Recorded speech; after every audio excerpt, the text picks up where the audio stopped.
Благодарам, почитувани граѓани, почитувани медиуми.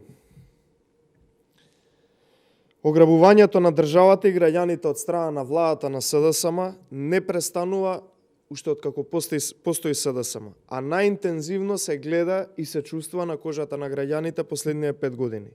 Генералниот секретаријат на владата на СДСМ е дувло на корупција и криминалот во Република Македонија. И тоа го говоревме од првиот ден и тоа се испостави дека е така. После Рашковски и Мухамед Зекири, како генерален секретар на владата, е осомничен за злоупотреба на службена должност и проневера на речиси 1 милион евра. И двајцата делото го сториле како генерални секретари на влада, именувани од Зоран Заев, и исто така двајцата се блиски луѓе на Зоран Заев. Едниот му е преблизок пријател, а другиот му е кумашин. Бидете сигурни дека и тој, кој што ќе биде назначен после Мухамед Зекири, ќе заврши со кривична пријава. Тоа е така само затоа што криминалот и корупцијата им е основа на работењето на СДСМ и на оваа влада предводена од СДСМ.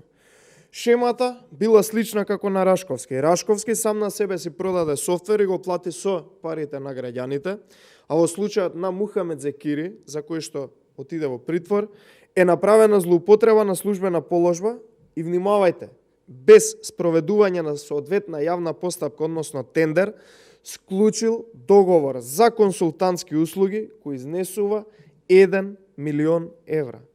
Имено, како што се пренесува во јавноста, Зекири и двајца хрватски државјани во договорот за консултантски услуги за приватизација на, внимавајте, државна институција Македонски пошти, тежок овој договор, речиси 1 милион евра, бил воден како семинарски труд.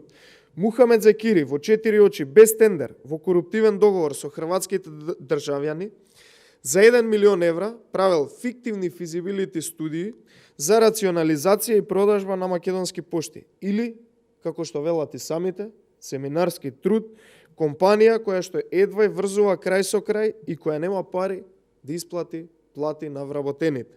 Замислете овие 1 милион евра да биле инвестирани во Македонски пошти, наместо во джебот на Мухамед Зекири и СДСМ, оваа институција и вработените ќе процветале. Мухамед Зекири, внимавајте, е човекот за кој што многу добро слушаат граѓаните и за кој што чаршијата говори дека е вмешани во безброј нелегални операции кои што се водени од разноразни мафијаши блиски нему. Но за тоа треба да истражи обвинителството и да докаже дали е тоа така. Ова милионско крадење на Зекири, исто како и на Рашковски, не го правел сам на своја рака. За ова стои нивниот лоповски гуру и затоа мора да се прошири истрагата. Сите знаете кој е тој лоповски гуру. Дали е можно најблиските луѓе на Заев да крадат, а тој да не знае со години? Или пак да преформулирам во прашањето, дали е можно најблиските луѓе на Зоран Заев да крадат, а да не му дале ниту 1 евро? За ова проценете сами.